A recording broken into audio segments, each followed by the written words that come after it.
Baik, kita mulai ya. Minggu lalu kita sudah melihat ya feedback. Saya sudah memberi nilai. Kelas ini ada peningkatan, gitu ya. Nah, peningkatan tapi nggak signifikan ya. Dan masih banyak yang copas dan nggak ngerti soal ya. Kemudian juga masih apa ya, sok tahu gitu. Misalnya tentang copywriting gitu ya. Nah, itu kan soalnya kan copywriting ya. Jawabnya juga bukan copywriting gitu ya. Artinya nggak ngerti ya. Ya karena nggak nyimak ya. Karena nggak nyimak sehingga ya itu tadi ngasal gitu ya.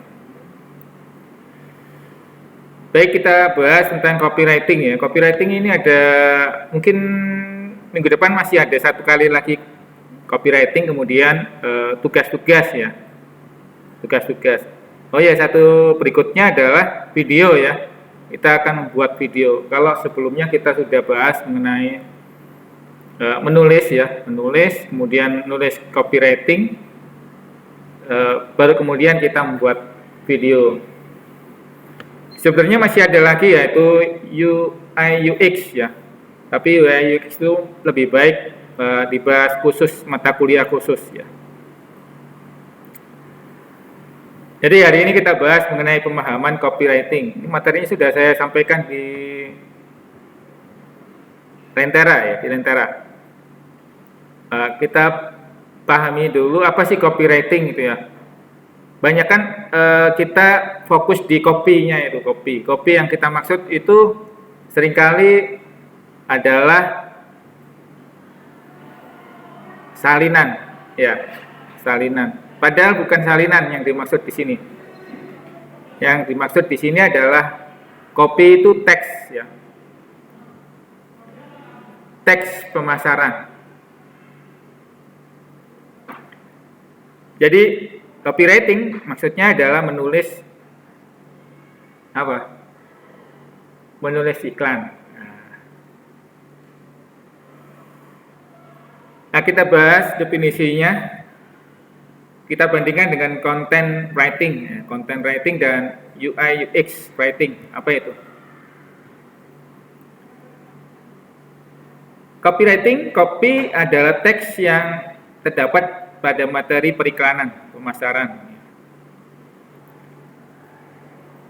Dia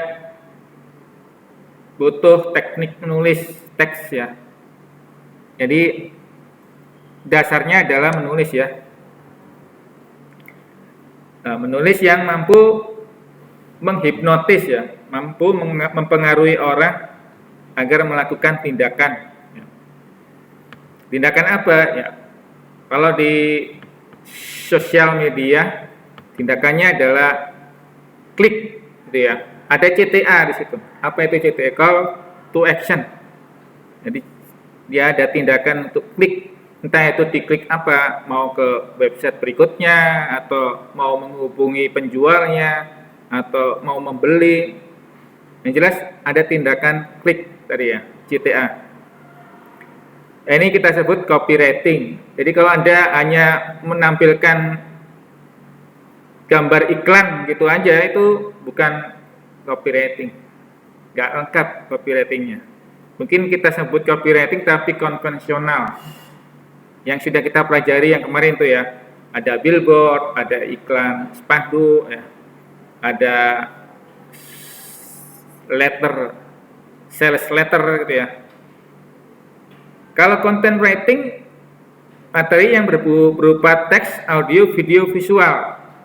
Inilah kenapa orang yang berkecimpung di bidang konten atau content writer ya, itu nggak hanya dia bikin teks saja, tapi dia juga kadang bikin videonya juga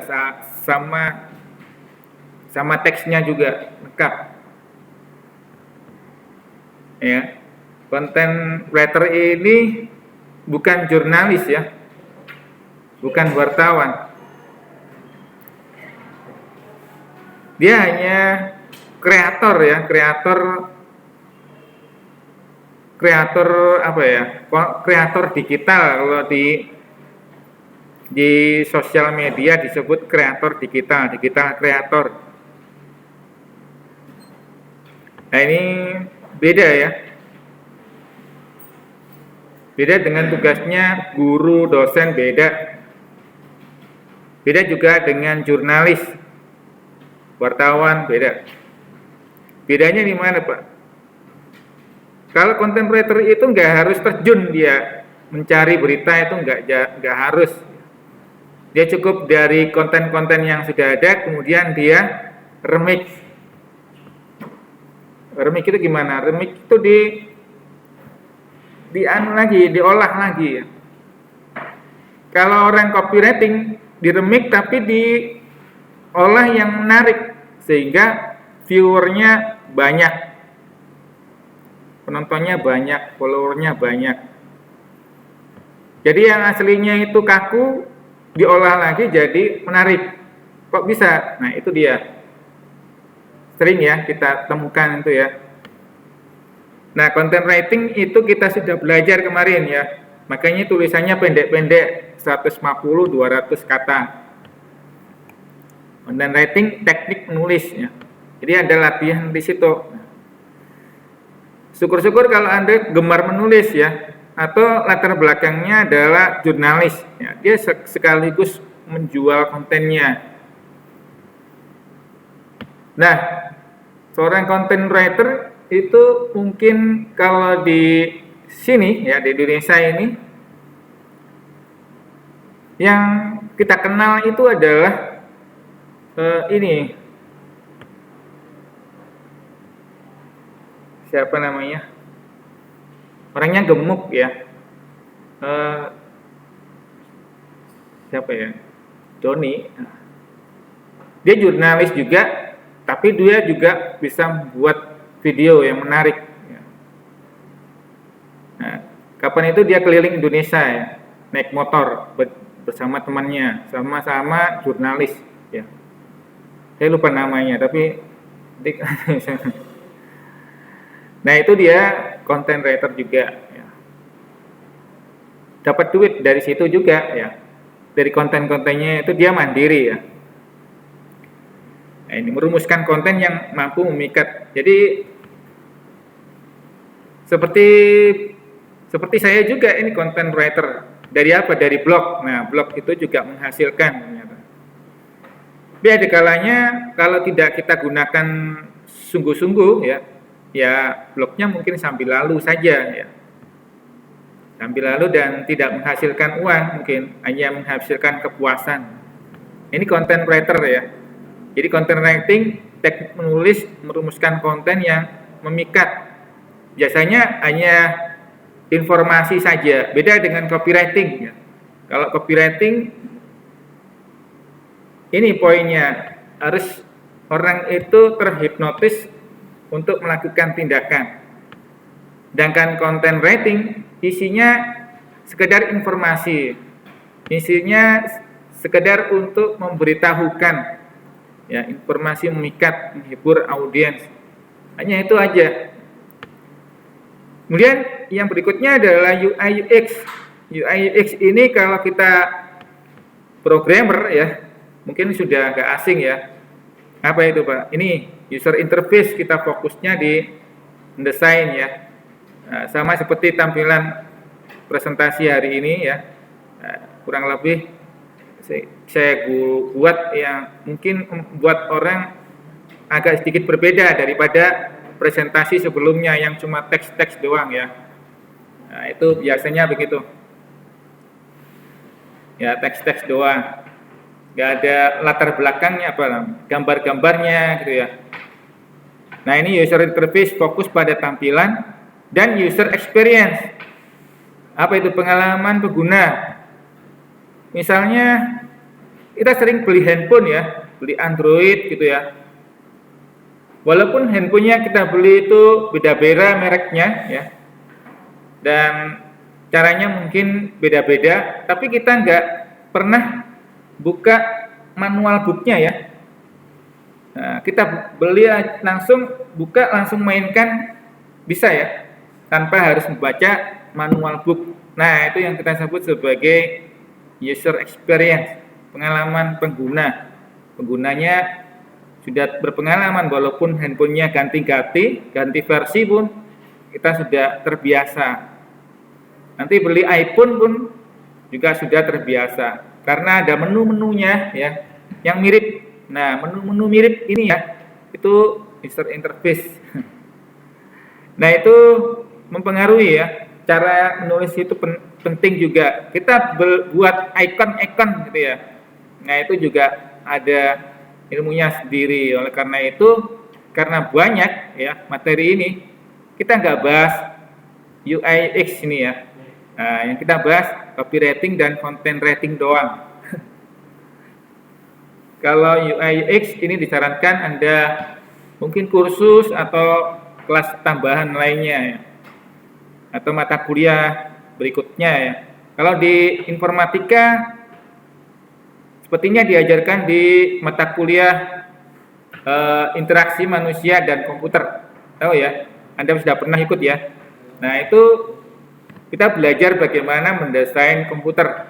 Kenapa kok layarnya harus segini gitu ya, keyboardnya harus QWERTY, kok nggak keyboard A, B, C, D, E, F gitu ya, dan macam-macam. Nah, ini kan terkait dengan itu tadi ya, pengalaman pengguna, user experience. Jadi kenyamanan ya, supaya nyaman gitu ya. Bedanya antara copywriting, content writing, dan UI UX. Kalau copywriting iklan ya, kita iklan yang mempengaruhi ya. Kalau mempengaruhi itu kadang ada yang nggak terpengaruh, ada yang terpengaruh ya. Tapi kebanyakan harusnya terpengaruh ya.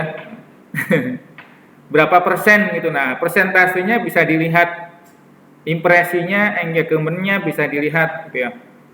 Nah, itu dari sini semua ya, copywriting. Jadi copywriting akhirnya menggunakan ini CTA tadi ya, call to action, mempengaruhi tindakan untuk klik tadi ya. Nah, oleh karena itu kalau Anda kemarin ya jawabannya ngasal aja ya, itu copas-copas gitu ya. Saya cuma ya harusnya jawabannya itu sesuai dengan soal.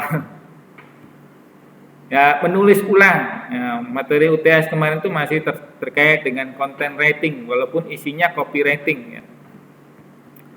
Nah, kalau content writing seperti yang kita sudah pelajari ya, menulis iklan dengan memberikan interaksi ya.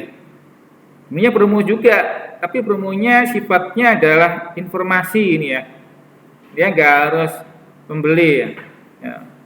Dia harus terkait dengan kontennya itu saja ya, materi yang bersifat interaktif ya, informasi saja gitu ya. Sedangkan UI UX itu ini apa namanya, memberikan sebuah tulisan yang memudahkan pengguna mengunjungi website aplikasi. Maksudnya di dalamnya ini ada tulisan-tulisan yang efektif, yang simple gitu ya, tapi efisien itu simple ya, efektif itu pas. Maksudnya efektif itu ya, kalau tulisannya simple tadi itu mujarab itu gimana? Mujarab itu manjur gitu ya, manjur. Orang sering melihat di bagian tombol tertentu gitu ya, tombol tertentu, ada tombol nggak sulit gitu loh, nyari tombolnya itu nggak sulit gitu ya. Tapi kadang-kala ada tombol-tombol yang memang sengaja disembunyikan, sengaja dibuat sulit. Pernah ya kita tahu seperti itu ya. Tujuannya agar pengguna itu sedikit tersesat atau terjebak ya. Biasanya ada tombol-tombol yang ya sifatnya seperti menjebak. Seolah-olah tombol itu sengaja dibuat ya. sengaja dibuat untuk kalau pengguna itu tidak awas ya. Seperti apa, Pak? Seperti itu, pinjaman. Aplikasi apa? Pinjaman online. Nah, Anda sering temukan itu ya, tombol-tombol yang menjebak itu kan. Nggak tahu, langsung klik, tiba-tiba ternyata apa? Anda seperti meng-ACC. Seperti apa ya?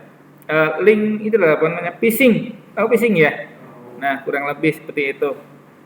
Nah, ini hati-hati. Nah, phishing biasanya kasih tombol-tombol simpel tapi dia menjebak gitu juga. Nah, ini terkait juga dengan ini ya. Jadi ini penting juga sebenarnya UI UX untuk pengguna biasa. Supaya pengguna biasa seperti ibu-ibu itu ngerti. Ibu-ibu bukan hanya ibu-ibu ya, yang lain juga. Kita lihat banyak kasus soalnya ya. Kasus yang terjadi masyarakat ya kejar-kejar tagihan. Alur kerja content writing. Nah, content writing yang sudah kita pelajari di awal, kita menyusun konten ini, ya, informasi materi yang bersifat interaktif tadi. Materi, makanya simpel banget. Ya, ada 100 kita buat, ada heading, ada judul gitu ya. Ada nama penulisnya ya. Kemudian ada kontennya, bagian body ya. Yang sifatnya 5W 1H ya. Dan informasinya educating ya, edukasi ya, empowerment gitu ya, enlightenment gitu ya. Nah, itu adalah informasi konten yang kita sudah buat. Nah, tujuannya ini ya supaya ada orang itu memiliki pemahaman ya, terpengaruh dengan isi kontennya ya. Paham. Kadang-kala ada yang nggak setuju gitu ya, nggak setuju aku dengan konten ini misalnya gitu. Tapi nggak setuju itu biasanya skip ya, biasanya skip, jadi jarang atau presentasinya kecil gitu ya, sehingga muncul brand image atau kesadaran tentang apa namanya produk, tentang seseorang gitu ya. Jadi kalau Anda mau bikin pencitraan apa ya, sekarang kan musimnya lagi pilpres nih, Anda perhatikan aja pilpres itu ya, tulisannya model begini. Nah, nanti Anda akan di akhir-akhir ini Anda akan sadar, oh ini si ini bagus ya. Nah, ini artinya apa? Anda telah mendapatkan kesan bahwa si ini, calon ini ya, brandnya bagus gitu ya, punya prestasi gini gitu dan sebagainya. Ini ya. Nah, kalau kita punya prestasi banyak. Tapi kalau nggak punya prestasi, mau apa yang dijual ini? Kalau orang sulit ya. Kalau produk, nah produk itu juga beda lagi. Nanti kita ada tugas itu ya. Yang dua adalah copywriting. Copywriting ini copy ya. Copy itu apa? Ya ini tadi teks ya, teks yang mempengaruhi pembaca melakukan tindakan CTA tadi, klik, call to action ini ya. Jadi tindakan kemana dia? Tindakannya adalah mungkin mengunjungi website gitu ya, klik ya, menghubungi penjual, di situ ada tombol kontak WhatsApp misalnya, atau bertanya di situ, atau sekedar say hello gitu ya, atau paling ekstrim adalah melakukan pembelian. Biasanya ini diarahkan menuju ke landing page, tahu ya. Jadi nanti ada aset digital yang beberapa perlu kita ketahui ya, aset digital. Jadi biasanya ada link-link yang menuju ke sana sehingga diarahkan kita untuk mengisi data dan melakukan pembelian transaksi.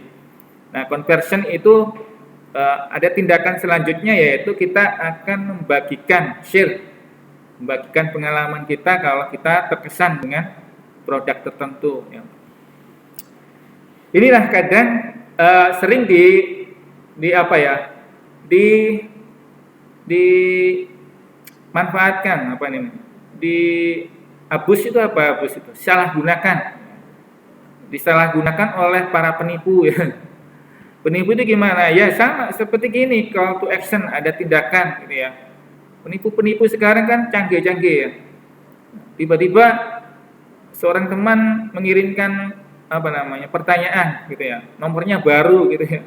Lagi di mana? Nah, kan gitu ya. Nah, polanya bisa kita ketahui ya pertanyaannya ya. Lagi di mana? Terus dia menawarkan apa? Bisnis ya, produk baru, tawarkan ini gitu atau pinjam duit. Loh kok tiba-tiba pinjam duit gitu ya. Loh kok tiba-tiba. Nah, itu kita sudah paham ya pola-pola seperti itu ya. Nah, itu mereka juga melakukan copywriting ini supaya kita melakukan CTA, call to action tadi. Mau kemana dia? Dan dia biasanya ada phishing-phishing, diarahkan ke tempat-tempat yang membujuk tadi. Ini ya. Sehingga kita pun kadang nggak sadar untuk melakukan share. Share apa itu? Ya karena kita sudah tahu bahwasanya itu penipuan, maka kita lakukan share kan, ada conversion. Jadi kita melakukan share ke teman-teman kita, ini ada nomor penipu mengatasnamakan saya gitu. Nah itu termasuk conversion. Jadi conversionnya itu bisa positif, bisa negatif. Jadi hati-hati ya. Copywriting ini penting kita pahami di dunia sosial media saat ini. Yang terakhir adalah UI UX. Nah, langkah-langkahnya ini kita harus bermain di kata-kata, permainan kata. Permainan kata-kata. Bagaimana kita membuat tombol yang simpel gitu ya. Kadang-kadang tombolnya panjang gitu ya, isinya satu kalimat ini misalnya.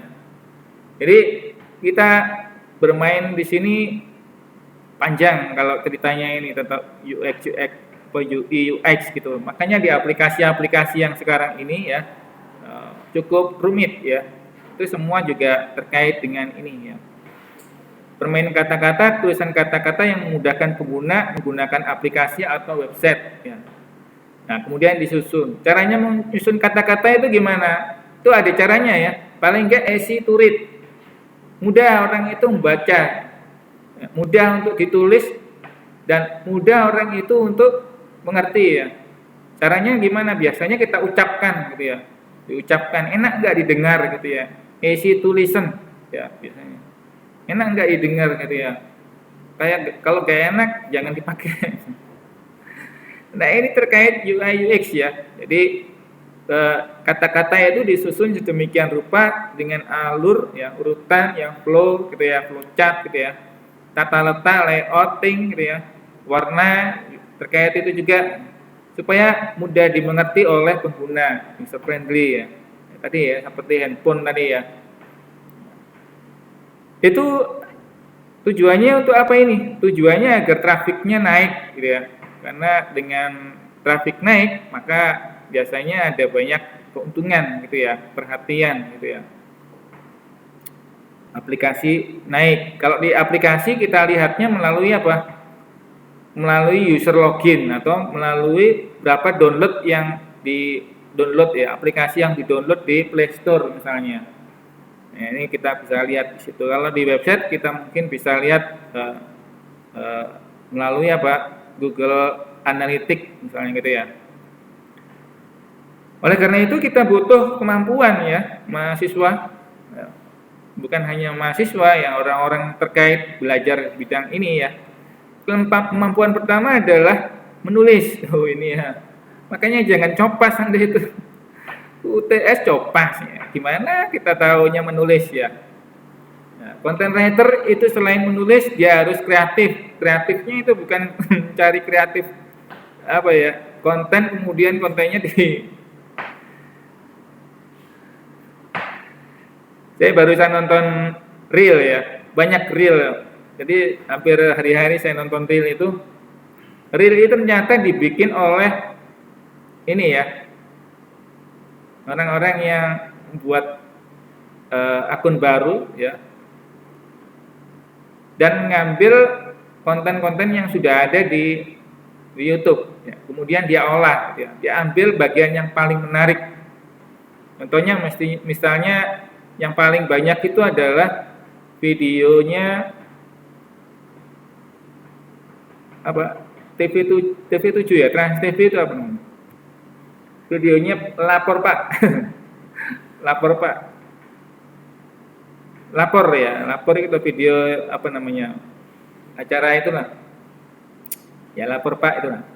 Di bagian paling menarik dia potong-potong gitu ya, dipotong-potong kemudian dibalik ya, kemudian disebarkan lagi, jadikan kontennya dia, dan itu terbukti ya naik. Followernya jadi naik ya, yang like juga naik banyak lagi ya, daripada kalau kita bikin sendiri kalah ya, nggak ada yang nonton. Nah, sayangnya kalau kita ngambil dari sana, kita terbentur dengan copyright ya, copyright. Jadi walaupun mungkin kanal kita itu rame, tetapi duitnya tetap diambil oleh dia membuat video itu. Jadi ada lisensinya ya. Sama seperti musik ya, musik itu ya. Nah, musik misalnya kita suka dengerin lagunya siapa, Ariel gitu ya, Ariel Noh gitu ya.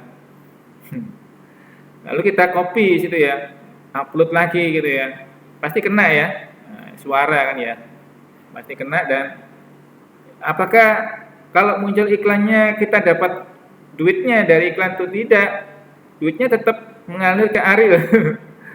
Jadi jangan salah ya. Jadi oleh karena itu sekarang ini banyak proteksi-proteksi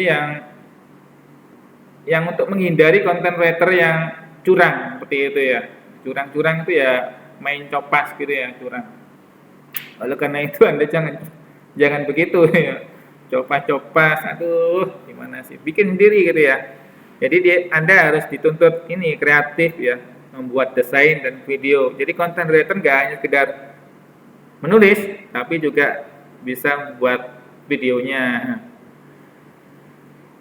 Copywriting memiliki kemampuan menulis juga menjual ya, memasarkan ya, dan dia juga punya sales oriented, menjual ya, memasarkan sekaligus menjual. Oleh karena itu kadang kita butuh keahlian ini ya, menjual. Pak, saya kan belajar informatika ini Pak, masa saya harus menjual barang? Tuh, gak harus barang ya, kadang keahlian kita juga perlu untuk kita jual ya, kemampuan kita. Kita ketahui banyak trader ya, misalnya ada trader kemarin tuh ada yang terkenal ya, walaupun mungkin diketahui dia melakukan apa ya, semacam penipuan ya, kayak siapa ya namanya, kumpulin duit dari situ ya, ternyata penipuan. Mereka kan latar belakangnya IT, orang informatika juga ya. Nah, jadi jangan diremehin ya. Dan banyak juga contoh-contoh orang sukses yang backgroundnya juga dari teknik ya, teknik. Nah, ini yang perlu kita pahami ya. Jadi yang kita lihat setelah mereka sharing ya, mereka memiliki kemampuan untuk ini ya, pemasaran dengan sales beda ya. Memasarkan ada cara-caranya sendiri. Kalau di sosial media kita ada cara-cara yang lebih halus ya.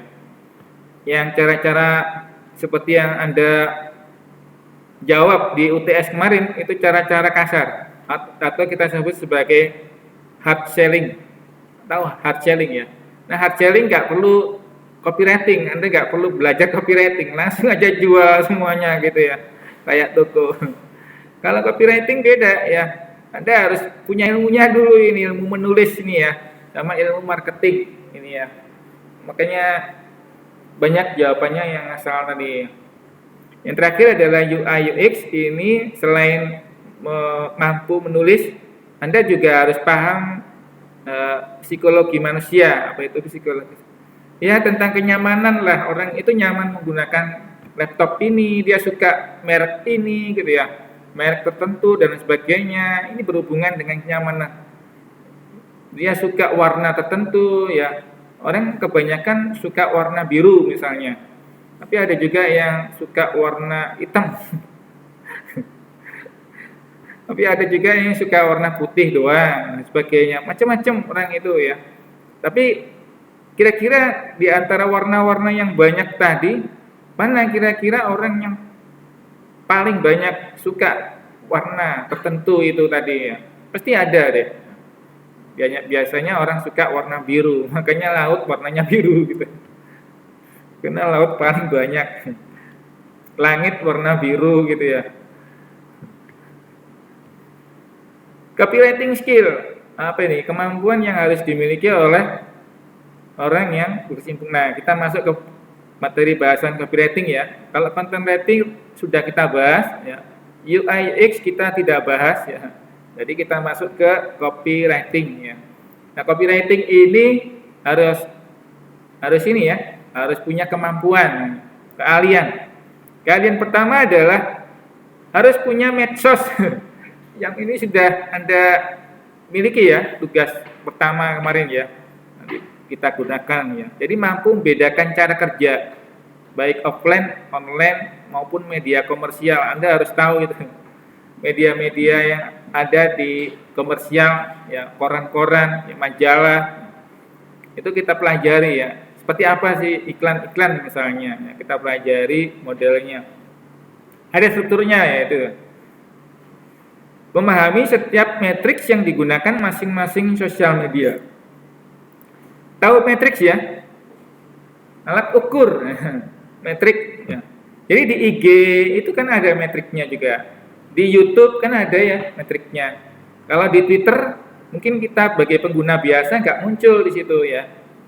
Nah, FB juga demikian. Kalau pengguna biasa Anda nggak muncul metriknya ya.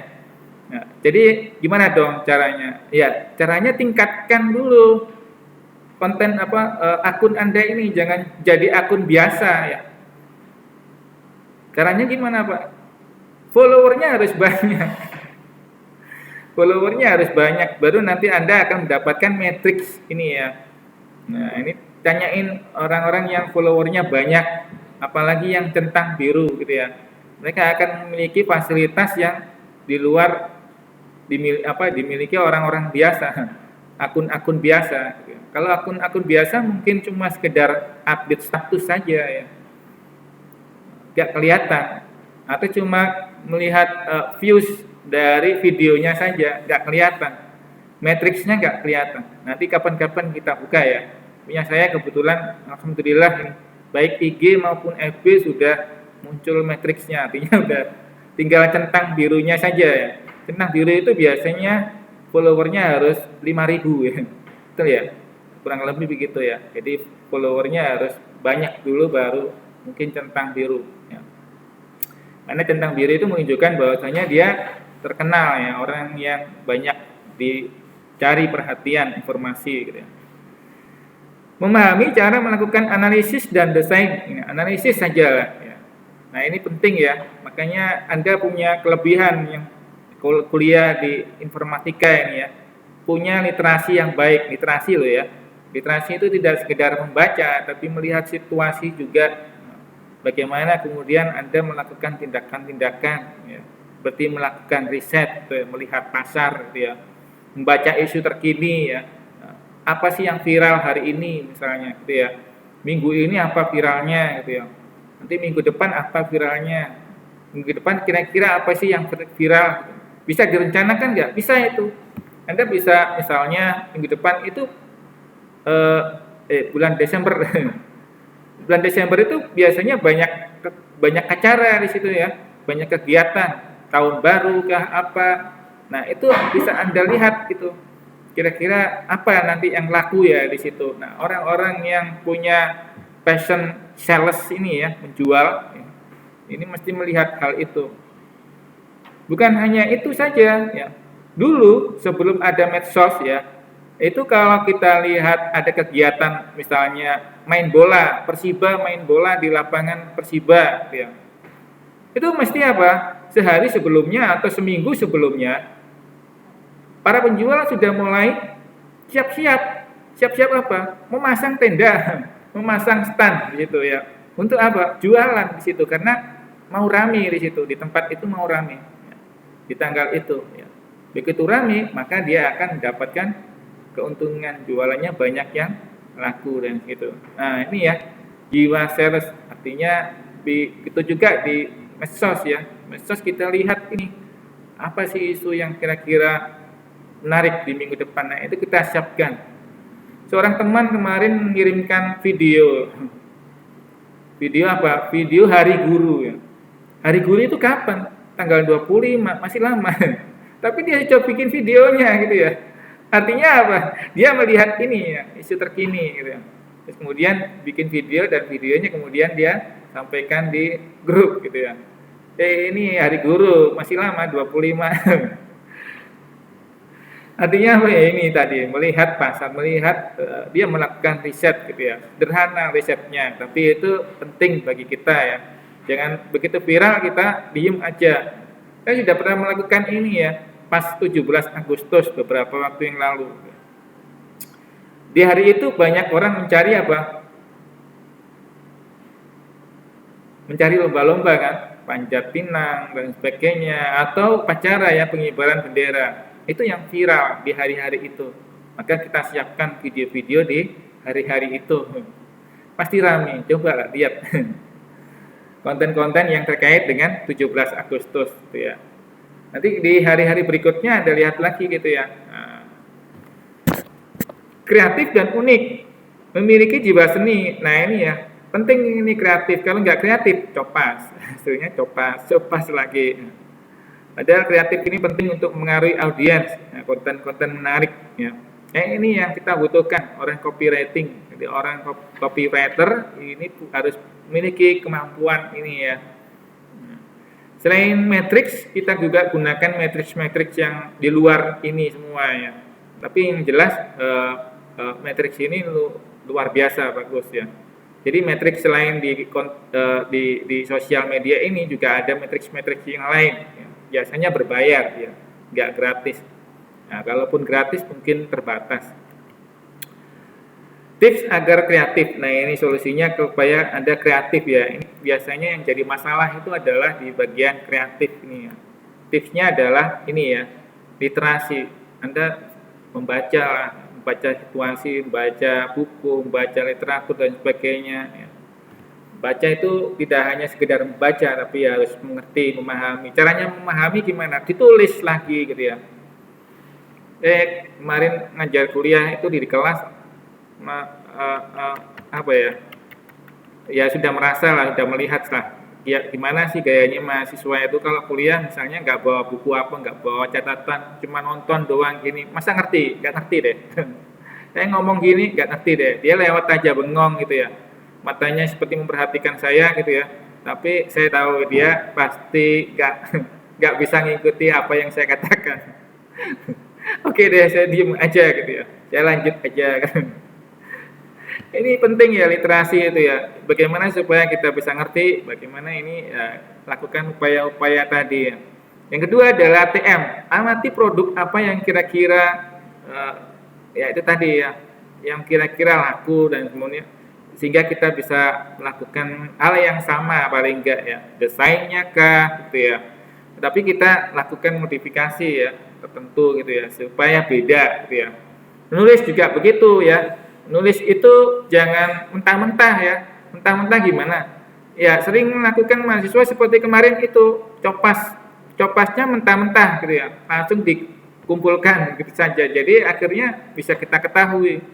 Nah, supaya nggak mentah gimana dong? Modifikasi ini loh.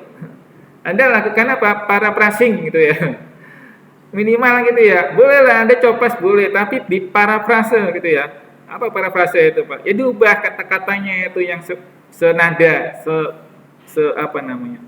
Yang ada padanannya gitu ya. Jadi diubah-ubah gitu ya. Yang memiliki arti yang sama nantinya gitu ya. Kalau beda arti sudah beda lagi, Anda perhatikan itu. Nah, untuk melakukan parafrase itu ternyata butuh waktu. Butuh waktu. Malah lebih sulit. Justru kalau Anda ketik langsung malah lebih cepat gitu ya. Saya sudah pengalaman dan sudah buktikan mahasiswa di kelas-kelas berikutnya itu ya. Nah, saya pernah menemukan tuh mahasiswa yang menulis sendiri gitu ya. Langsung mendengarkan gitu, langsung sampai menulis dia. Cepat juga. Itu bisa dilihat dari rekodnya ada. Artinya ini ATM ini penting ya, walaupun itu hanya sekedar jawaban soal, kita bisa amati. Begitu juga dengan hal-hal lain ya, Ini penting ATM ini. Yang berikutnya adalah tumbuh dan beda. Tumbuh itu artinya ya ada niatan untuk tumbuh lah. Mana ada kuliah nggak ingin tumbuh itu, aduh. Ya sama seperti ini kelas ini. Kebetulan saya ngajar berapa kelas ini di kelas aplikasi sosial media. Kira-kira ada 5 kelas, 6 kelas lah. Nah, ya 7 kelas. Nah, dari 7 kelas ini, dari UTS itu saya bisa melihat mana saja kelas-kelas yang bisa tumbuh ini ya, yang berhasil tumbuh. Mana saja kelas-kelas yang stagnan, nggak ada pertumbuhan sama sekali, bahkan mungkin bisa saya katakan ngelus dodo. Ngelus dodo itu apa ya, prihatin. Kok nggak meningkat gitu ya. Itu bisa diketahui dari itu. Tapi juga ada kelas yang mundur ya. Mundur itu gimana ya? Turun sudah, nggak ada prestasinya gitu. Yang tadinya malah ada yang bagus, belas nggak ada gitu ya. Kok aneh gitu ya.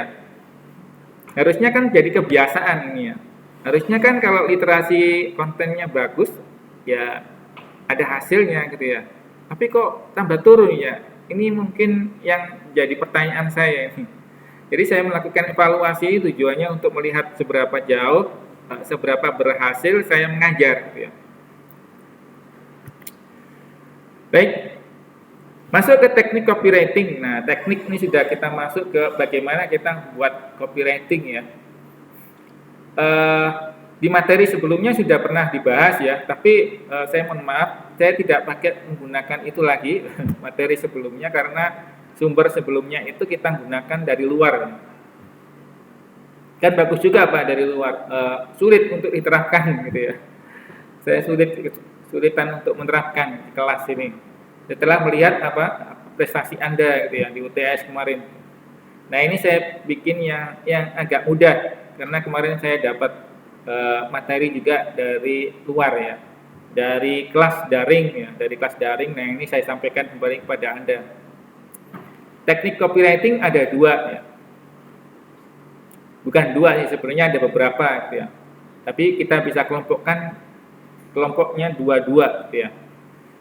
Kelompok pertama adalah deskriptif, itulah kemarin UTS Anda kan narasi ya, Anda diminta untuk menuliskan kembali dengan gaya bertutur kalau narasi itu. Dari apa yang Anda lihat itu kontennya, baru tuliskan lagi dengan gaya Anda bertutur gitu ya. Kutip juga kata-kata narsumnya gitu ya. Kalau deskriptif, dia mendeskripsikan produk jasa yang ditawarkan, dia lebih spesifik. Kalau yang deskriptif ini step-stepnya itu jelas, SPO biasanya.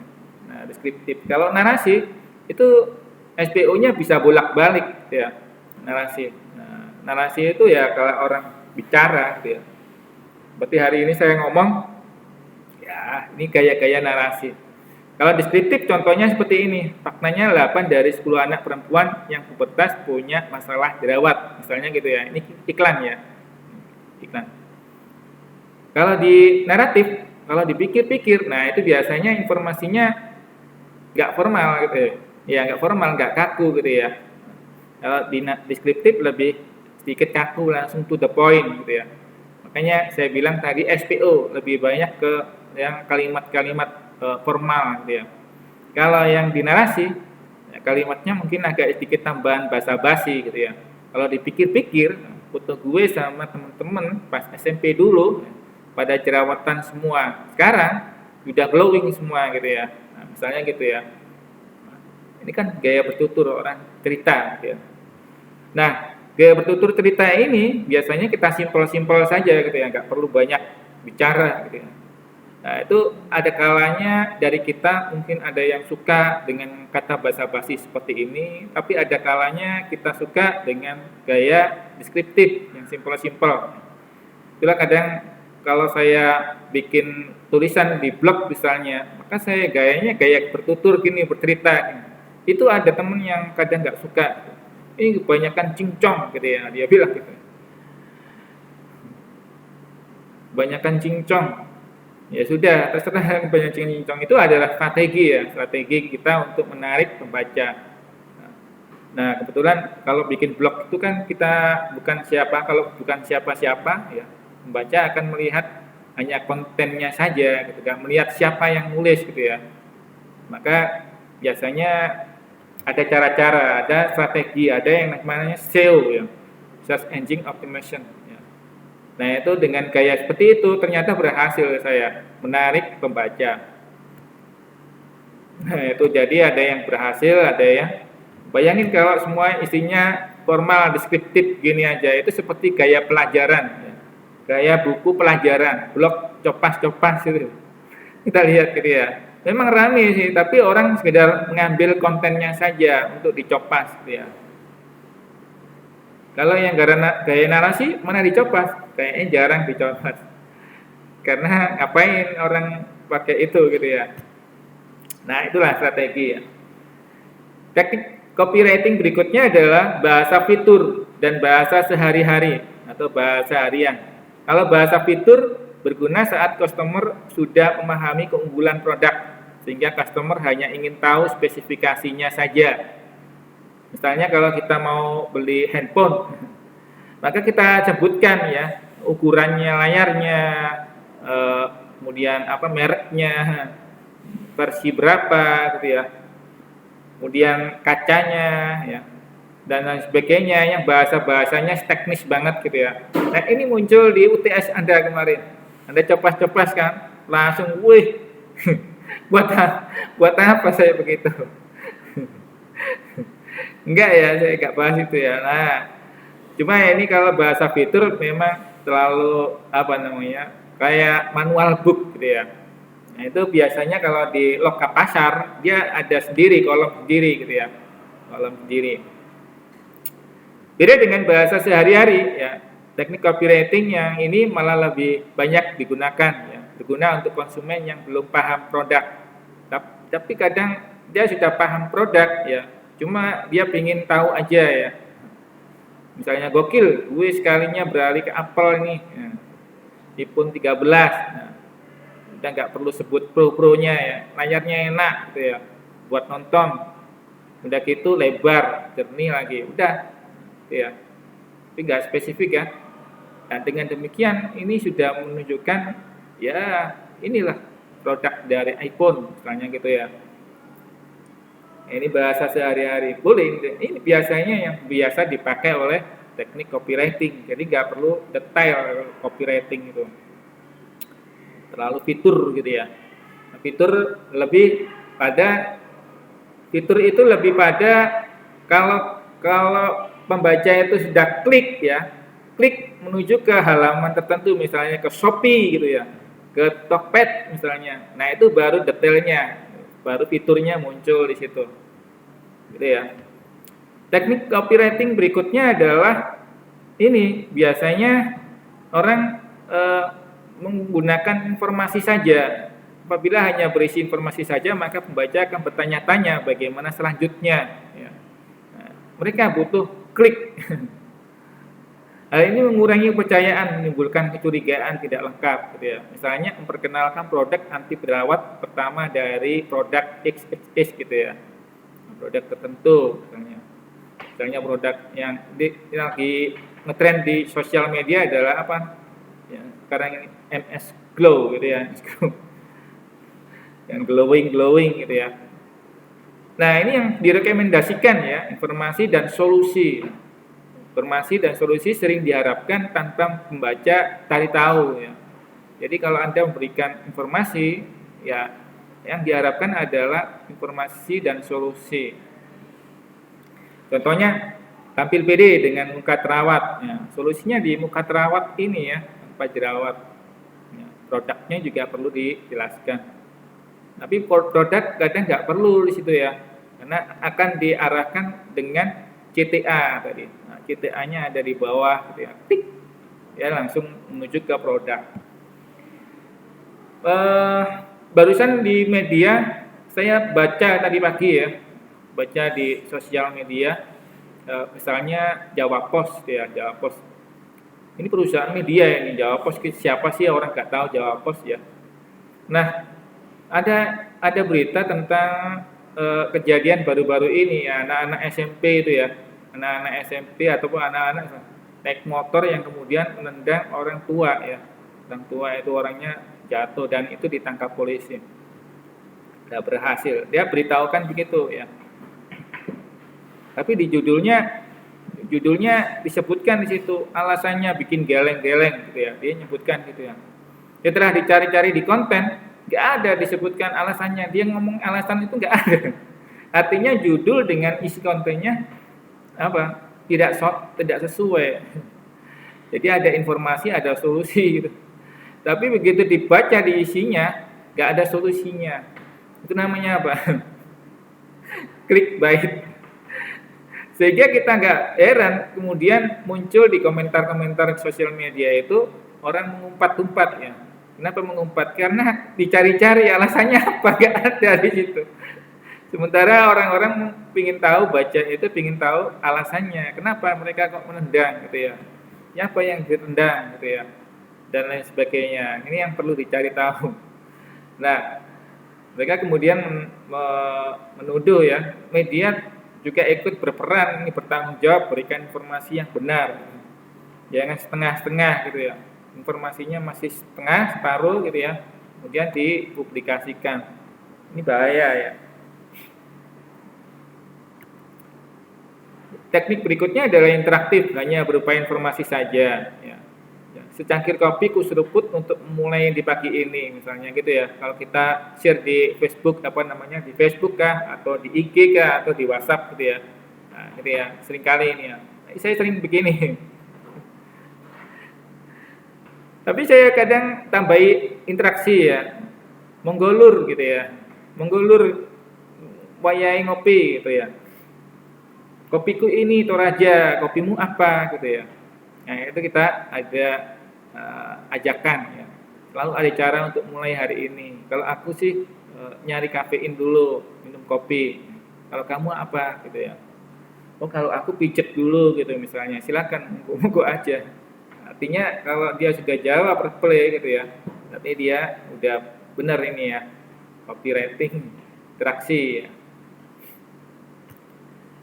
Metodologi copywriting ini kita perhatikan ya, di sebelah ini ada video di mana contoh Leonardo DiCaprio ini dia menantang orang-orang yang ada di sini untuk menjual bolpennya gitu. Gimana sih cara menjual bolpen ini misalnya gitu.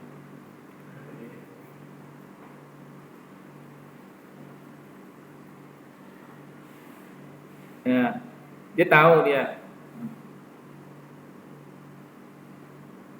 Baru orang ketiga ini dia sebut ini loh orang yang pinter jual ini. Gimana caranya jualnya? Nah, laku sudah. Artinya apa? Inilah yang kita sebut copywriting zaman dulu ya. Sekarang copywriting zaman sekarang gimana? Nah, itu ya. Ini video ini kebetulan muncul di timeline saya dan masih ada lagi satu video yaitu video narasi ya. Videonya dari narasi TV punyanya Najwa Shihab.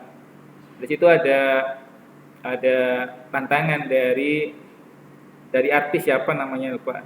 Dia juga nawarin gini, tolong jualkan bolpen saya ini gitu ya.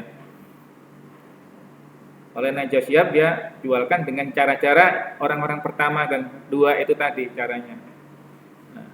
Nah seperti ini ya. Nah, cara-cara orang yang tampilkan orang pertama dan kedua ini nggak laku, sulit untuk menjual karena gayanya seperti itu, formal saja. Artinya apa? Sebenarnya yang dicari itu adalah kalau kita mau menjual itu yang dicari itu orang butuh nggak, gitu ya. Seperti ini dia terakhir ini ya. Nah, bisa jual nggak? Tolong tuliskan namamu di atas serbet itu. Saya nggak punya pulpen. Oke, ini berarti punya beli ini. Laku kan? Artinya kalau dia butuh, berarti produk itu yang dibutuhkan, gitu ya. Jadi menjual produk itu harus selalu yang dibutuhkan. Produk apapun, ya baik jasa ataupun barang, gitu ya. Nah, jadi Anda cari orang-orang yang tepat. Orang tidak tepat pun itu menjadi tantangan ya. Tantangan bagi kita untuk membuat produk kita itu laku, ya, dibeli orang itu gitu ya. Nah, ini adalah teknik copywriting yang zaman dulu ada ya. Kita temukan gitu ya. Jadi ini temukan mentormu. Mentor ini penting ya. Mentor ini penting. Jadi kita kalau nonton video seperti ini itu kita sudah temukan bahwasanya mentor kita itu adalah Leonardo DiCaprio tadi bersama orang-orang yang ada di situ. Artinya ya inilah guru kita, cara kita belajar gitu ya di sosial media. Sosial media. Jadi guru-guru kita itu banyak banget. Oleh karena itu kita ada cara ya supaya kita produk kita itu mampu laku ya. Caranya sama seperti kita kalau mau bikin perangkat lunak. Perangkat lunak kita itu dibuat dengan cara-cara agar apa yang dibutuhkan oleh klien sesuai dengan apa yang kita buat ya, cocok gitu ya.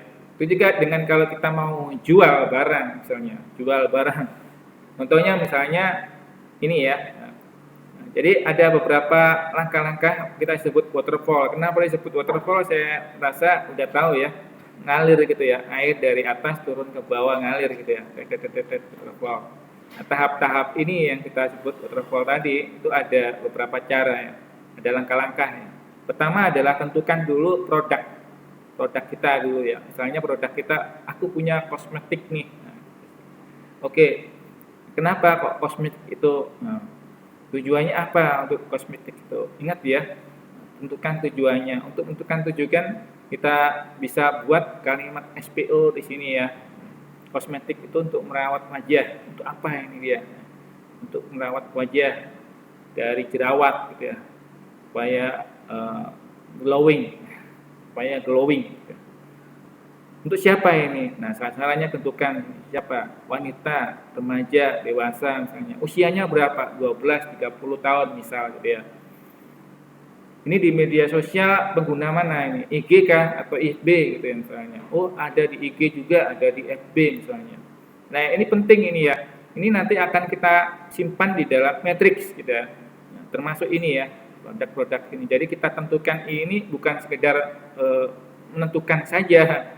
Ini nanti kita masukkan ke dalam sistem ya. Sistem yang kita sebut sebagai matriks ya, matriks tadi ya. Kemudian problemnya apa? Masalahnya masalahnya mereka ini banyak jerawat, berminyak, kulit kusam misalnya. Nah, maka pesan yang ingin Anda tampilkan apa? Nah, tulis di sini pesannya. Apa kelebihan-kelebihan dari produk kosmetik Anda ini? Oh, punya keunggulan nih, punya saya ini berdasarkan riset, seminggu kulit menjadi bersih, gitu, terawat, glowing, wajah jadi memikat. Ya. Tujuannya supaya memikat lawan jenis, baik itu teman, saudara, atau suami misalnya. Kan keren ya. Nah, ini bisa kita tempatkan pada diri kita latihan misalnya gitu. Misalnya saya nih Pak Subur nih, Pak Subur punya produk apa nih? Oh, aku punya produk aplikasi misalnya gitu. Aplikasi apa? Aplikasi database misalnya. Database pengelolaan data siswa, data mahasiswa misalnya gitu ya. Pakai akses. Oke, produknya kasih nama apa? Sistem informasi apa? Aplikasi pengelolaan database kampus misalnya. Tujuannya apa? Tujuannya untuk mengelola. Nah, ingat ya, kata kerja nih. Kata kerja apa? Aktif ya. Mengelola database kampus kecil ya, ukuran sekian-sekian misalnya. Sasarannya mana? Oh, sasarannya adalah kampus-kampus kecil. Jumlah mahasiswanya antara sekian sampai sekian misalnya. Ya, antara 50 sampai 150 misalnya gitu. Antara 100 sampai 300 orang gitu ya. Ini karena sesuai dengan kapasitas produk ini ya. Kemudian penggunanya di mana aja? Oh, banyak pengguna kampus yang ada di IG, ada pengguna kampus yang ada di FB. Nah, sasarannya itu. Maka ini kita perlu targeting ya, agar nanti iklan kita itu mengarah kepada orang-orang ini. Jadi tidak di luar ini ya. Jadi di matriks tadi itu bisa mengarahkan orang-orang tertentu saja sesuai dengan spesifikasi sasaran kita. Makanya kita set ya. Oleh karena itu kita set. Kemudian masalahnya apa? Masukkan juga ini. Masalahnya mereka ini sistemnya masih manual, masih Excel gitu ya, masih Excel misalnya. Masih menggunakan aplikasi-aplikasi ini misalnya.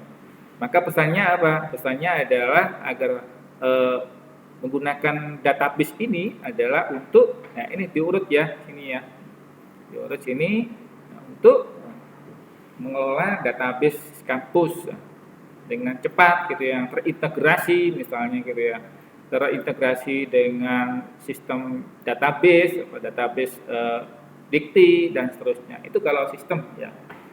Apalagi banyak ya, produk itu nggak harus barang ya. Boleh sistem tadi, boleh barang kosmetik, atau boleh jasa misalnya. Jasa apa ini produkmu? Oh, saya bisa membuat konten misalnya. Tulis saja content writer, content writing, tulisan konten misalnya gitu ya. Tujuannya apa? Tujuannya agar membantu orang-orang yang untuk mencapai apa? Keterkenalan. Supaya orang itu terkenal, supaya orang itu bisa paham, supaya para bos gitu ya, para bos itu bisa berbicara di media sosial. Memangnya bos gak bisa bicara? Banyak ya, bos-bos itu banyak yang gak bisa bicara. Saya ingat ini, gak bisa bicara gimana? Ya bicaranya hanya gak teratur kadang, ya gak terstruktur gitu ya. Nah, Anda sebagai content writer menawarkan diri supaya bicaranya bos itu bisa terstruktur ya. Nah, penting ini ya untuk memikat gitu ya. Sasarannya siapa? Sasarannya adalah para bos, gak harus wanita, gak harus laki-laki, baik wanita atau pria, pokoknya gitu ya. Usianya berapa? Usianya para bos itu biasanya 30 sampai 50 tahun misalnya. Di mana itu di FG dan seterusnya. Ya ini penting ya. Ini demografi ini ya perlu kita tentukan demografi ini, usia, terus kemudian ada di mana, dia gendernya apa, dia ada di Balikpapan kah atau di Jakarta kah. Nah, target-target ini penting kita tentukan. Problemnya apa yang dimiliki oleh orang-orang yang akan kita tawarkan produk. Jadi produk kita itu tepat sasaran yang dibutuhkan orang-orang ini tadi gitu ya. Jadi sama seperti iklan ini tadi DiCaprio ini pulpen. Nah, pulpen kalau orang hanya sekedar dikasih retorika, pulpennya nggak laku deh gitu ya. Tapi kalau dia butuh pulpen itu untuk menulis, nah itu baru laku gitu ya. Jadi butuhnya apa ini kita harus arahkan sini ya supaya butuh. Nah ini saya berikan tugas pada Anda ya. Tugas 2 ini ya, bukan tugas 1. Tugas 1-nya sudah ada buat kemarin ya. Ngisi kuesioner ya, membuat media sosial. Tugasnya pertama adalah berdasarkan waterfall copywriting itu, kerjakan tugas ini. Tentukan produk yang hendak Anda pasarkan ke dalam copywriting. Nah, dengan copywriting ya, sosial media, dengan cara sebagaimana metodologi ini ya. Nah, dengan cara bagaimana produknya harus Anda tentukan sendiri ya. Produknya harus Anda miliki sendiri ya. Harus dimiliki Pak. Iya, harus Anda miliki sendiri. Kenapa nggak boleh yang lain? Karena kalau yang lain nanti Anda copas lagi gitu. Jadi produk yang harus dimiliki apa Pak? Boleh barang, boleh jasa Anda, boleh kemampuan Anda. Jadi Anda bisa menjual kemampuan Anda sendiri gitu ya. Nah, tentukan sendiri produk Anda, baik jasa ataupun barang yang akan dipasarkan ke media sosial. Nah, latihan gitu ya, latihan mempromosikan, memasarkan dirinya sendiri gitu ya. Nah, jangan ambil produk orang lain yang dijual oleh toko ya. Nah, Anda datang ke dealer motor, Anda foto-foto motornya Anda jual. Jangan ya. Tapi produk Anda sendiri, motor Anda sendiri boleh Anda tawarkan ya. Ini kan cuma tugas saja, bukan berarti menawarkan betul-betul gitu ya. Karena kenapa kok harus produk Anda sendiri? Karena Anda lah yang mengetahui karakter dari produk Anda itu sendiri ya. Oleh karena itu kalau Anda tahu karakter produk Anda sendiri, Anda punya kelebihan-kelebihan di situ ya. berlebihan untuk memasarkan produk Anda ya. Produknya boleh macam-macam ya, boleh barang, boleh jasa. Nah, jasanya misalnya nganterin ojek misalnya, silakan. Anda sebagai ojek ojek online ya silakan dipromosikan, misalnya ojek online gitu produknya gitu ya. Boleh disusun dalam bentuk laporan langsung pada form di Lentera. Di Lentera ya ini ya tugasnya dikumpulkan di situ, sisipkan gambar produk, barang atau jasa yang Anda pasarkan itu ya. Jadi didetailkan di situ ya. Jadi dibuat langkah-langkah seperti ini ya. Bagian produk apa kira-kira tentukan ya, produknya, misalnya ojek tadi, ojek online, Gojek misalnya. Tujuannya apa? Tujuannya ingat ya, awali dengan kata kerja aktif ya, merawat wajah, misalnya mengantar atau jasa mengantar barang, mengantar orang gitu ya ke berbagai tujuan. Sasarannya di mana? Sasarannya apa? Wanita, boleh juga pria, boleh juga. Kemudian ada di mana? Di kota Balikpapan saja. Usianya berapa? Silakan. Penggunanya siapa? Targetnya tentukan ini ya.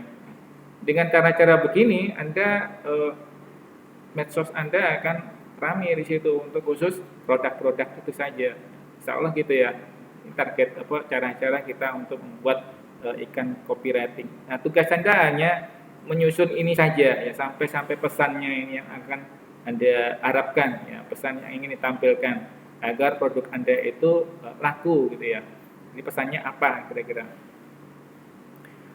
Jadi bukan retorika ya pesannya ini. Jadi pesan di sini yang diharapkan adalah dia butuh nggak gitu. Orang-orang ini butuh nggak dengan kosmetik Anda? Orang-orang ini butuh nggak dengan ojek online? Orang-orang ini butuh nggak dengan aplikasi Anda dan seterusnya. Bisa ya kira-kira ya. Ini. Jadi ini Anda buka di Lentera ya. Lenteranya di mana? Lentera ya.